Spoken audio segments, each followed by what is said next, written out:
시청자 여러분 안녕하십니까? 행복한 미래를 여는 방송 복지TV 뉴스입니다. 쪽방 홀몸 노인의 얘기로만 여겨졌던 고독사가 젊은 층으로 급속히 확산되고 있습니다. 지난해 연고가 없는 사망자 중 50세 미만에서 무연고 사망자가 1년 전에 비해 60%나 급증했습니다. 정유림 기자입니다. 부패된 시신이 남긴 자국들, 시신을 먹고 자란 벌레들까지 아무리 쓸고 닦아도 벽지와 장판을 드러내도 고독사의 흔적은 쉽게 지워지지 않습니다. 최근 연고를 알 수 없는 사망자가 늘고 있는데 이렇게 홀로 쓸쓸히 죽어가는 고독사가 65세 이상 노인만의 문제가 아닌 것으로 나타났습니다. 새정치민주연합 김춘진 의원에 따르면 지난해에는 1,000명을 넘어 1년 전보다 15% 가까이 증가했습니다. 나이를 확인할 수 있는 무연고 사망자를 나이대별로 보면 50세 미만이 187명으로 1년 전보다 60% 가까이 급증했습니다. 성별로는 지난해 전체 무연고 사망자 중 남성이 76%로 여성의 5배에 육박했습니다. 무연고 사망자는 서울을 비롯한 도시 지역에 집중됐습니다. 연고가 없는 사망자가 많은 50개 장소 중 서울이 14곳으로 최다를 차지했고 특히 유동인구가 많은 역이나 터미널, 항구 근처, 주거 환경이 낙후한 지역에 무연고 사망자가 집중됐습니다. 노인뿐 아니라 사회 안전망에서 벗어난 고독사 위험군에 대한 관심과 정책적 대안이 시급한 것으로 분석됩니다. 마지막 순간까지도 도움을 요청할 사회 안전망이 없다는데 심각한 문제가 있다는 지적입니다. 복지TV 뉴스 정유림입니다. 보건복지부가 장애인 복지시설에 대한 소방관계 법령과 장애 유형 명칭 변경 등에 대해서 입법 예고했습니다. 특히 장애인 복지시설들에 대한 정부의 안전관리 부분이 한층 더 강화됐습니다. 박정인 기자입니다. 보건복지부가 지난 24일 장애인복지법 시행규칙 일부 개정 법률안을 입법 예고했습니다. 이번 입법 예고안에서 복지부는 우선 소방관계법령 준수 여부를 사전에 확인하도록 의무화했습니다. 이에 따라 앞으로 장애인복지시설은 관할 지자체에 시설에 대한 설치와 변경 수리 등에 대한 신고를 하면 해당 지자체는 관할 소방서에 소방관계법령 준수 여부를 확인해 줄 것을 요청해야 합니다. 또한 입법 예고안에는 명칭에 대한 오해를 해소하기 위한 명칭 변경에 대한 내용도 포함됐습니다. 장애인 지역사회 재활시설인 장애인 심부름센터의 명칭이 장애인 생활이동지원센터로 변경됩니다. 이외에도 복지부는 장애 유형 용어 개정안과 장애인 복지시설 관리 운영 요원의 자격 기준 등의 변경안을 입법 예고했습니다. 한편 복지부는 일부 개정 법률안에 대한 의견이 있는 단체와 개인은 오는 5월 4일까지 의견서를 복지부 장관에게 제출하면 된다고 말했습니다. 복지TV 뉴스 박정인입니다. 국가인권위원회는 시력을 기준으로 제1종 운전면허 취득을 일률적으로 제한하는 현행 운전면허 제도가 시각장애인의 인권을 침해한다며 관련법을 개선할 것을 권고했습니다. 도로교통법 제45조에는 제1종 운전면허를 취득하기 위해 두 눈을 동시에 측정한 시력이 0.8 이상이고 두 눈의 시력이 각각 0.5 이상이어야 할 것을 규정하고 있습니다. 앞서 최 모 씨 등 6명은 한쪽 눈이 실명됐거나 0.5 미만의 저시력이지만 다른 한쪽 눈은 운전에 지장이 없음에도 운전 능력에 대한 개별적인 검증 절차 없이 제1종 운전면허 취득을 제한하는 것은 시각장애를 이유로 한 차별이라며 인권위에 진정을 제기했습니다. 이에 인권위는 제1종 운전면허 취득을 위해 제2종 운전면허보다 더 높은 시력을 요구해야 하는 것은 차별로 볼 수 없지만 시각장애를 보완할 수 있는 다양한 운전 보조장치가 개발되고 있는 만큼 현행 제도는 개선돼야 한다고 설명했습니다. 서울시는 2015년 서울시 공무원 임용시험 접수 결과 평균 경쟁률이 57.1대 1로 나타났고 장애인 구분 모집에는 9.6대 1의 경쟁률을 보였다고 밝혔습니다. 이번 서울시 공무원 모집에는 총 2,284명 선발해 13만 515명이 응시원서를 제출해 57.1대 1의 경쟁률을 나타냈습니다. 올해 접수 인원은 지난해와 비슷했지만 경쟁률은 다소 떨어졌습니다. 특히 사회적 약자의 공직 진출 기회를 확대하기 위해 실시하는 장애인 구분 모집에는 231명 선발에 2,214명이 신청해 평균 9.6대 1의 경쟁률을 기록했습니다. 한편 필기시험은 오는 6월 13일 치러집니다. 은행권이 저소득 저신용 계층을 위해 지난해 지원한 새 희망홀씨 대출이 2조 원에 육박한 것으로 나타났습니다.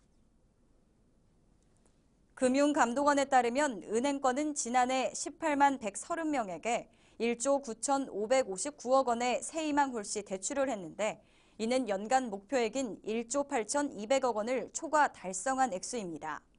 2010년 11월 새 희망 홀씨 출시 이후 누적 지원 규모는 7조 5천억 원, 대출자는 77만 명으로 늘었습니다. 한편 새 희망 홀씨는 연소득 3천만 원 이하 또는 연소득 4천만 원 이하면서 신용 등급이 6등급 이하인 자를 대출 대상으로 하며 한도는 2천만 원에 금리는 최고 12%로 지난해 평균 대출 금리는 8.07%였습니다.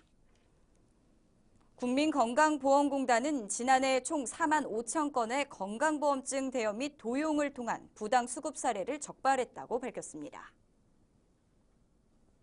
공단은 2010년부터 5년간 17만 건에 해당하는 부정 사례를 적발했다며 2010년부터 2012년까지는 3만 건 안팎에 머무르다 2013년 4만 건으로 급증한 뒤 계속해서 늘어나고 있다고 전했습니다. 특히 외국인과 재외국민의 건강보험증 대여와 도용을 방지하기 위해 과다 진료를 받은 의심 외국인을 발췌해 집중 조사했다고 밝혔습니다. 공단 관계자는 증 대여 도용은 질병 왜곡으로 이어져 피해자들이 사보험 가입이나 병 의원 이용 시 건강보험 혜택을 받지 못할 수 있다며 주의를 당부했습니다. 스웨덴의 빅토리아 왕세녀 내외가 한국의 장애인 재활 서비스를 체험하고자 서울 강북구의 국립재활원을 방문했습니다. 보건복지부는 빅토리아 왕세녀와 부군인 다니엘 베스틀링 왕자 등이 국립재활원을 찾아 가상 운전재활 시스템과 로봇 보조치료 현장, 재활병동과 치료실 등을 견학했다고 밝혔습니다. 한편 스웨덴의 차기 왕위 계승자인 빅토리아 왕세녀는 장애 아동과 청소년을 위한 기금을 설립해 운영하고 있으며 이번 방문은 장애인 재활시설을 방문하고 싶다는 왕세녀의 요청으로 이뤄졌습니다. 지역 어르신들이 마을 주민들이 한자리에 모였습니다. 손수 준비한 음식을 대접하며 효를 실천하고 이웃 간 정을 나누기 위한 자리였는데요. 최원미 기자입니다. 지난 17일 상계 삼사동에 위치한 희망 경로당에서 어르신 사랑 나눔 효잔치가 열렸습니다. 상계 삼사동 주민자치위원회와 자원봉사 캠프의 주최로 마련된 이날 행사는 상계 삼사동이 가지고 있는 칼국수 뽑는 기계를 통해 봉사자들이 직접 면을 뽑아서 음식 준비에 들어갑니다. 이렇게 마련된 칼국수 면에서부터 야채, 육수까지 정성이 가득 담긴 칼국수가 만들어집니다. 손수 준비하고 김치 담고 다 이렇게 야채 준비하고 해서 맛있게 끓여드리는데 드시고 건강하시고 행복하셨으면 좋겠습니다. 노원군의 기업에서 후원받은 빵과 치킨, 반찬들이 어르신들께 대접됐습니다. 추운 날씨에 이 봉사장님들이 오셔서 여기 와서 맛있는 음식 이렇게 해주셔서 잘 먹겠고 맛있게 먹겠습니다. 마을 어르신들과 함께 음식을 나누며 정을 나누는 어르신 사랑 나눔 효잔치. 자원봉사자들이 정성을 담아 준비한 음식으로 어르신을 공경하고 사랑하는 마음을 표현하는 의미 있는 시간이 됐습니다. 복지TV 뉴스 최원미입니다.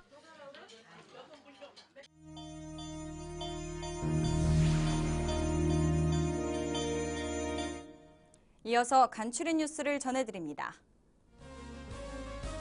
문화체육관광부가 장애인과 어르신, 영유아 동반가족이 관광에 제약 없이 이용할 수 있는 2015 열린 관광지를 선정했습니다. 이번 열린 관광지는 순천만 자연생태공원과 경주 보문관광단지, 용인 한국민속촌, 대구 중구 근대골목, 곡성 섬진강 기차마을, 통영 케이블카 등 6곳입니다. 사랑의 복지관이 주최하는 제14회 전국장애인 요리경연대회가 오는 4월 11일 서울예술직업전문학교에서 열립니다. 대회 요리 주제는 봄나들이에 어울리는 도시락과 디저트이며 성인 발달장애인 60명이 3인 1조가 참가합니다. 서울세계시각장애인 경기대회 조직위원회에서 단기 고용 요원을 수시로 모집합니다. 응시 분야는 경기 운영과 대회 지원, 기획 운영으로 나뉘며 채용은 서류 심사 후 최종 면접을 통해 이뤄집니다. 자세한 내용은 대회 조직위원회에 문의하시면 됩니다. 평창 동계올림픽과 장애인 동계올림픽 조직위원회가 개회식과 폐회식에 총 감독을 모집합니다. 참가자는 대한민국의 평창 대회만의 아이덴티티 제시라는 상위 개념으로 제안서를 작성해 4월 6일까지 평창올림픽 조직위원회로 전자메일 또는 우편으로 접수하시면 됩니다. 지난 23일 서울 청계천 일대와 무교동 초로부산 어린이재단 앞에서 2015 봄맞이 강원관광 홍보 서울 캠페인이 열렸습니다. 이번 행사는 강원도의 관광자원을 서울 시민에게 홍보하기 위해 기획됐고 수도권 및 외국인 관광객 유치를 위해 강원도가 자체적으로 나서 거리 홍보 마케팅을 펼친 것입니다. 이날은 최문순 강원도지사를 비롯한 18개 시군, 8개 리조트, 관광협회 등 200여 명이 참가해 전시 홍보와 공연, 거리 캠페인 등을 진행했습니다. 서울 용산구는 각종 사고 발생 시 응급환자 생존율을 높일 수 있도록 구조 및 응급처치 교육을 실시하고 있습니다. 교육은 3월부터 오는 12월까지 대학생 이상인 전 주민을 대상으로 20명 이상의 신청자가 있는 경우 실시되며 매월 넷째 주 화요일 오후 2시부터 4시까지 운영됩니다. 아울러 초중 고등학생과 학부모를 위해 매월 둘째 주 토요일 오전 10시에 청소년 심폐소생술 배움 교실도 운영합니다.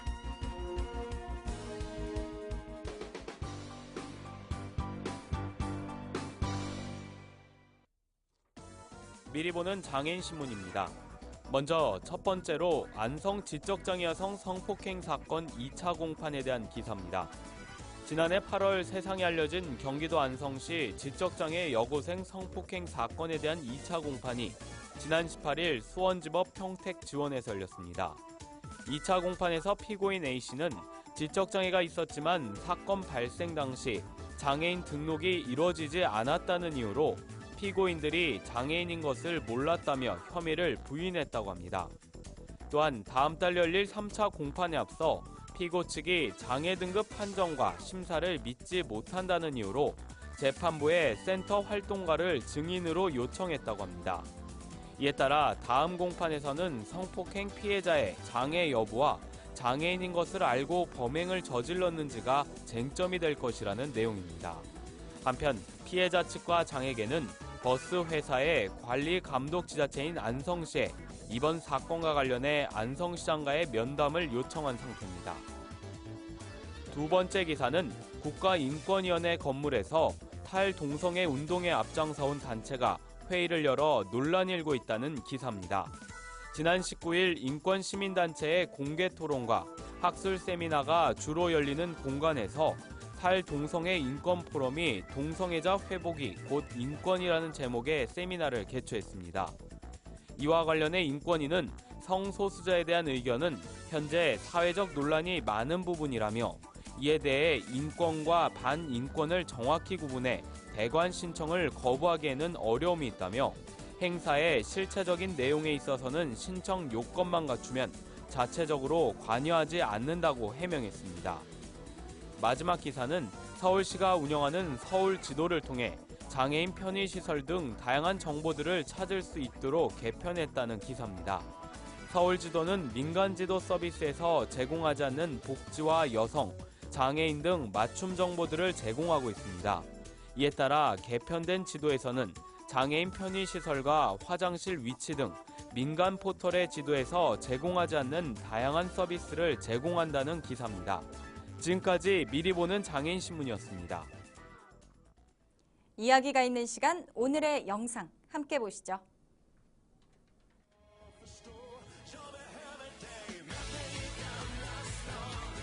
음악에 맞춰 현란한 손동작으로 춤을 추고 있는 한 남자. 그런데 그의 손동작이 예사롭지 않은데요. 실제 가수보다 더 풍부한 표정과 몸짓으로 노래하고 있는 이 남자는 스웨덴의 수화 통역사 토미 크롱.